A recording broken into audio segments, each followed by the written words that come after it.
The 7.5-hour epic city council meeting on Monday ended with the approval of the Plaza de Panama project in Balboa Park. Or did it? A lawsuit to block the project was threatened the very next day. To talk about the theater of passion still surrounding this project is UT San Diego reporter Roger Showley. But first, Bridgepoint's for-profit Ashford University manages most of its 78,000 students from its San Diego office.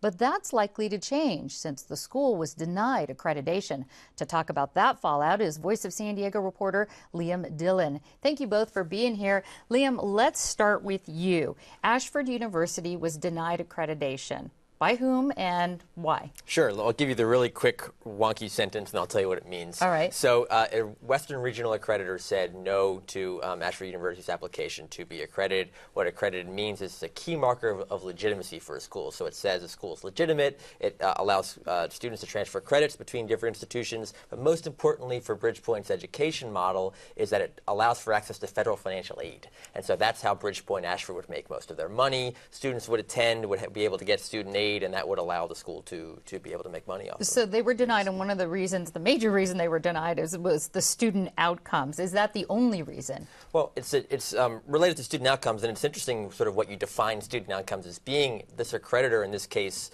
looked at graduation rates, the things of that nature to sort of see how well they were doing. The graduation rate that we're looking at is out of 87,000 students, the dropout rate is 84%. Roger, how does that compare to what you know of community colleges and other state colleges and their dropout rates? I think San Diego City College is, 26%, and University of Phoenix is like 12%. Something like that, yeah. But then the regular four-year institutions in San Diego are much higher than that, and I would say this is on the low end of outcomes.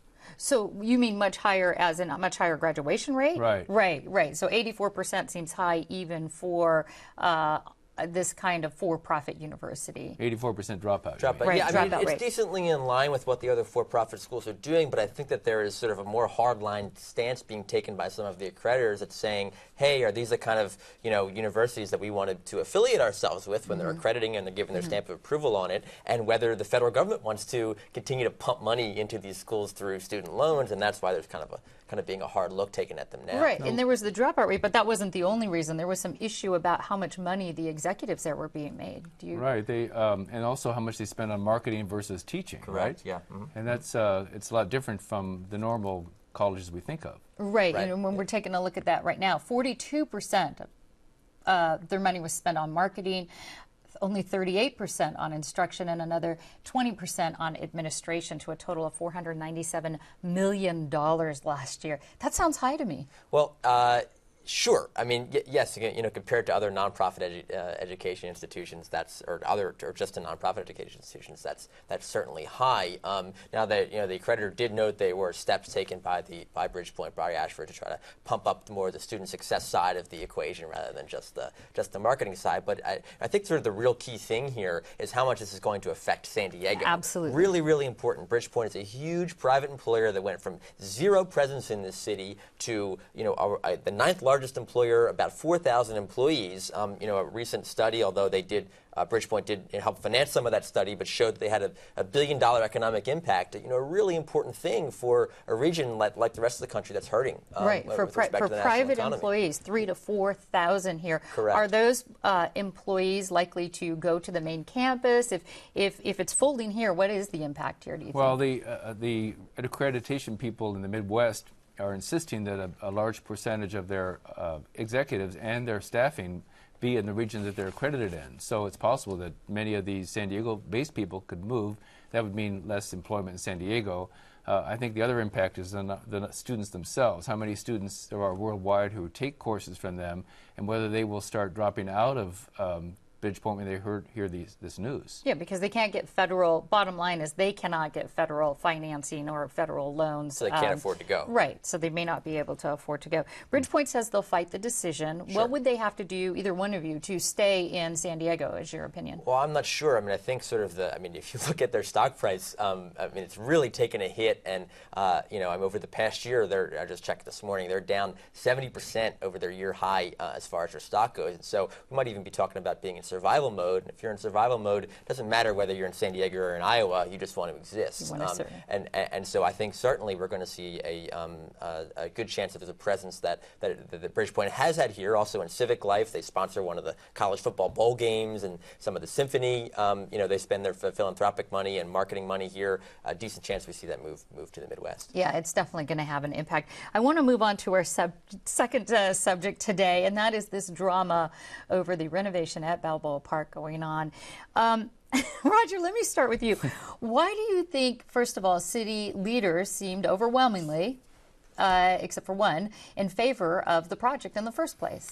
Because San Diego's been talking about getting the cars and traffic out of the center of Balboa Park for more than 50 years. There have been many ideas and suggestions for how to do that. It's in the master plan of Balboa Park to clear the cars out of Plaza de Panama. And it was only until Irwin Jacobs from Qualcomm stepped forward and said, I will raise $31 million, if not from himself, from other donors to make this happen. And so the piper calls the tune, doesn't he? And this is what happened in this case. Yeah, and got quite a bit of backing, but sure. Civic projects typically don't engender such passionate controversy. Can either one of you address why you think this is so, just the drama over this? Well, I think on the one hand, actually, projects do engender lots of controversy in San Diego. Whenever you're trying to do big things, convention centers, stadiums, giant renovations of the park, I think there is a lot of controversy over that. But I think secondarily, it's part of the reason that Balboa Park being sort of the central focal point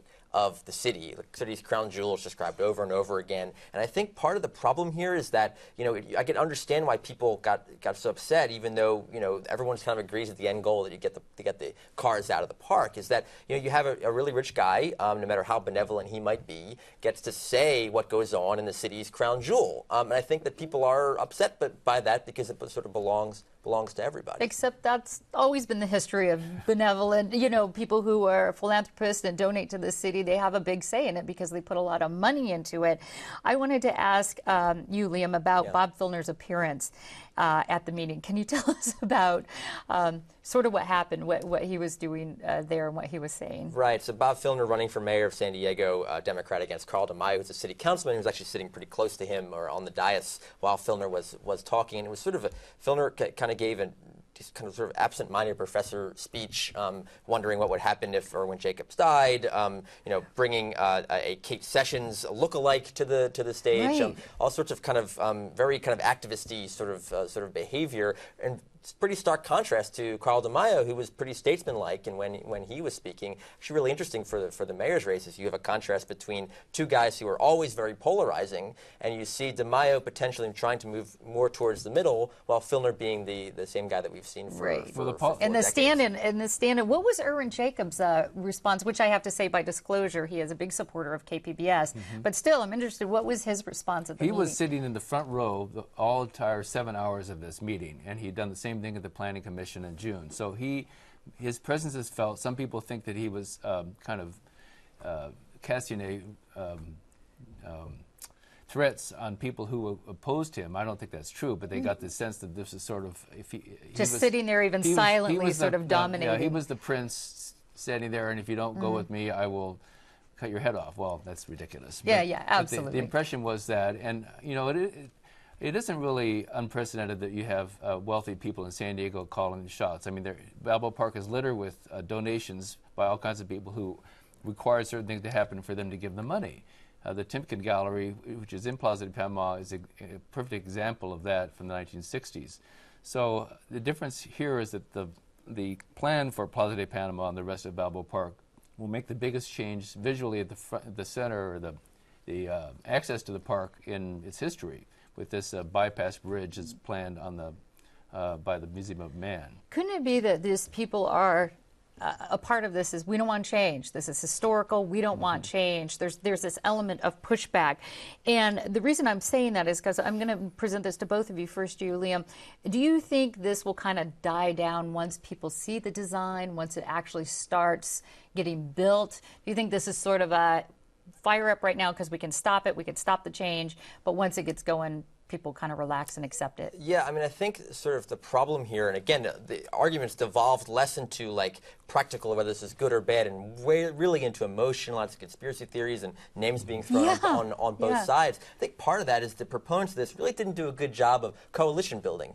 Groups like Save Our Heritage Organization, which we mentioned, are usually involved in being in the room. They get sort of part of what they want, and they negotiate a deal, and they're happy. You know, I think that the fact that organized labor was not involved in this, they're a natural, should be a natural ally. New construction jobs when you're building a park, they weren't even contacted. And so when you don't have these sort of groups that could help coalesce and help blunt some of the criticism, you could get the situation that you have. Okay, and unfortunately we are out of time, Roger, so I don't get your take. But in a sentence, can you tell me, do you think it'll change after construction begins? I would say 10 years from now, if it is built as planned, people will have forgotten the battle. Forget the whole battle. Well, thank you both, Roger and Liam. Thank you so much for being here. Thank you.